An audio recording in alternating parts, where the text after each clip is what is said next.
obadde ojja mu maaso ga Katonda naye ng'osinza Mukama nti osaanidde naye ate ng'ogamba Mukama naye nawe ekizimba tokisobola naye kale osaanidde. Ebyo Mukama biba bya bwereere, abeera tabibala, abeera tabitegeera.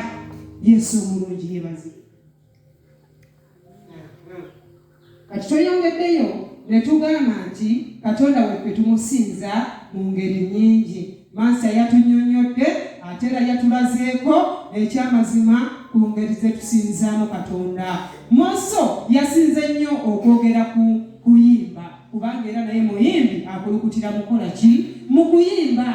Yesu omulungi yeebazibwe. Naye Katonda tusobola okumusinza mu ngeri ki? Nnyingi ez'enjawulo. Mulokole oli wano naye ebweru eyo gy'oli osobola okusinziza ddala Katonda olumu nga n'omumwa tegukoze eki? Tekwebikudde. Gw'olowooza okugamba obugambe nti Mukama osaanidde kwe kusinza Katonda. Naye ebintu bingi nnyo bye tusobola okukola ne tugulumiza Katonda era ne tumusinza. Yesu omulungi yeebazibwe. Katonda tumusinza mu bintu bino ebiseemu wammanga n'ebibyo byojja okweyongererako. Obudde kyo kiri biti challenging kubanga nange nkyegayirira Katonda Mukama atusaasire obudde. Yesu omulungi yeebazibwe. Katonda tetumusinzizza kyamazima na budde bwaffe. Obudde bwo Katonda atukolemu omuki? Omulimu. Obudde tumuwaako kajiiko, twepimirako ekinene ye ne tumuwaako kajiiko. Ekyo Mukama atusaasirire tugamba nti gutusinze gutukoze eki? Gutusingire ddala atukyuse obudde.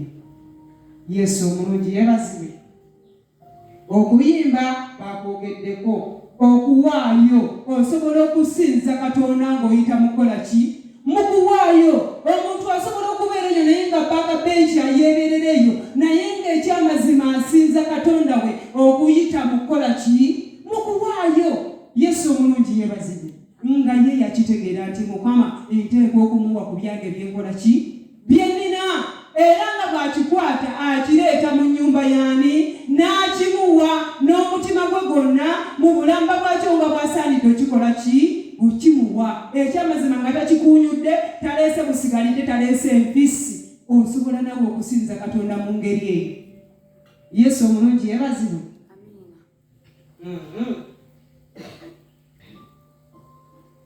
Nga tukola obulungi.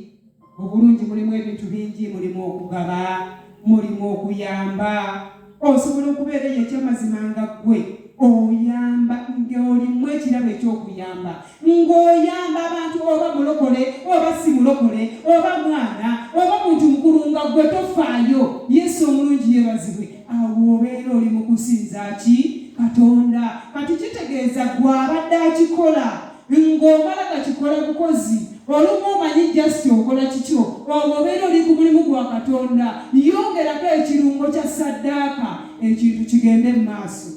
Yesu omulungi yeebazibwe. Yongerako ssaddaaka. Oyinza okuba obadde okikola nga kiri mu mbala ya buntu ng'okiraba nga just akantu akatiriko okuloba kwe katyo. Mwana wo tukyokola kyamaanyi. Yongeramu bwongezi kirungo. Yongeramu nnyaanya. Yongeramu ssaddaaka. Awo osinzaani. Oli kusinza Katonda. Yesu omulungi yeebazibwe. Okukola obulungi.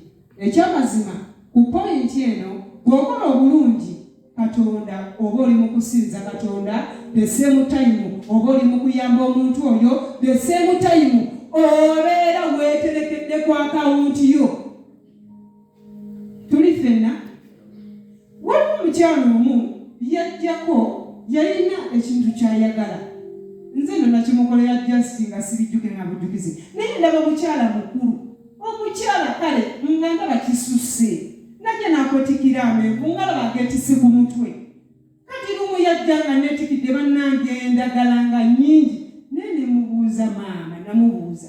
Ne mugamba maama, lwaki onneetikidde omugugu ogufaanagana bwe guti n'oyita mu kkubo ng'ojja ogwetissa ate ku mutwe nga ndaba kinnumi.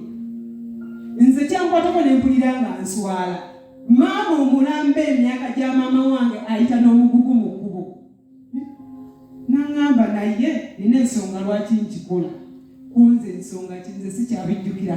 N'aŋŋamba ng'ojjukira bwe wayimirira n'omwana wange ku lunaku bweruti ne bweruti y'ensonga lwaki neetikka omugugu nina okugwetikka kubanga nzijukira kiri kye wakola ki